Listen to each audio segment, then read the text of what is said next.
Hey there, Joseph here. Now, this is the second video I've made of a series when I want to talk about um, what it is like to be an amateur artist and also more widely sort of the creative process. And an idea which, in the last video I did, I talked about purpose, and in this video I'd like to talk about a few things surrounding doubt, specifically how we experience doubt and how we can overcome it. Now, ironically, in doing these videos themselves, it's not something which I'd naturally gravitate towards, but it's something which I have a really hard time believing that there is a value in it.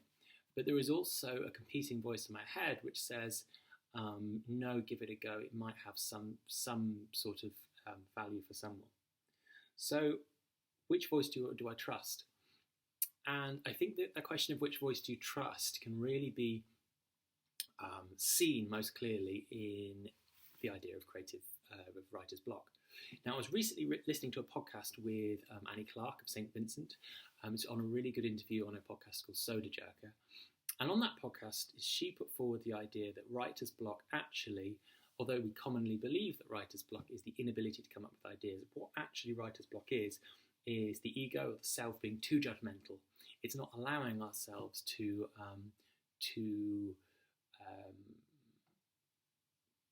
play. It's not allowing ourselves to be free. It's not allowing ourselves to be without judgment. And I think that this is a really, really difficult thing, because in order to improve in anything we make, we need to have a level of judgment. We need to have a level of self-consciousness, because without self-consciousness, we're not very good at perceiving quality. And also we're not good at comparison, and some level of comparison is important.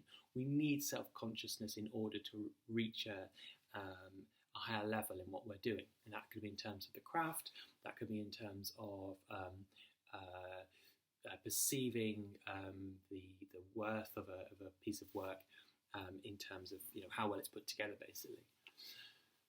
So how do we strike this balance? How do we, which voice do we trust? Do we trust the voice which is saying, no, what we're doing is terrible, we haven't, that we might not be able to sing, we might not have any original ideas?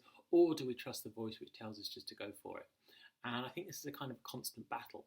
And I still don't know.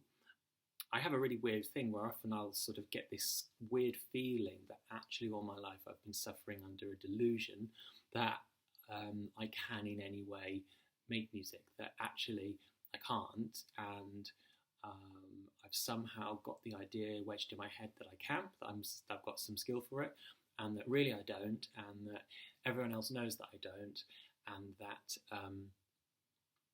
I have no real perspective on what I do. And that's a really weird thing to say, but that's the truth, and that's how I feel sometimes about things. So I'm really, really interested in what others have experienced in terms of self-doubt. It's not that I feel it all the time, but that is, it's something which I have experienced in the past. So I'm really, really interested in your thought. How do you overcome the battle of self-consciousness? How do you overcome those thoughts which tell you you're not good enough, which tell you what you're doing is not got any intrinsic value? But would be good to hear your thoughts. If you want to have a little comment on the bottom, that'd be great. All right, nice one.